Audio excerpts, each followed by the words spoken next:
Saudiya Pro Ligasi. Ronaldo atrofidagi vaziyat sabab taxminan 2,4 milliard dollar miqdorida zarar ko'rgan. Voqealar jamoatchilik va ommaviy axborot vositalari e'tiborini o'ziga tortishda davom etmoqda.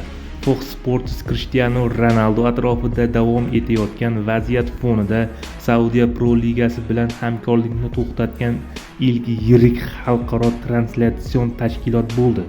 Bu haqda Sputnik nashri xabar berdi. Qayd etilishicha, mazkur qarorning oqibatlari juda jiddiy bo'lishi mumkin. Mavjud muammolarga ko'ra, liga global media va tijorat loyihalari doirasida taxminan 2,4 milliard dollar miqdorida zarar ko'rgan. Manbaga ko'ra, bu holat Saudiya Pro Ligasining xalqaro imiji uchun burilish nuqtasiga aylanishi mumkin.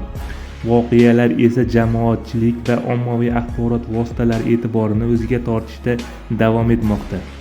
Eslatib o'tamiz, Ronaldo chempionatda amalga oshirilgan so'nggi transferdan norozi bo'lganligi sababli Al Nassr o'yinlarini boykot qilgan.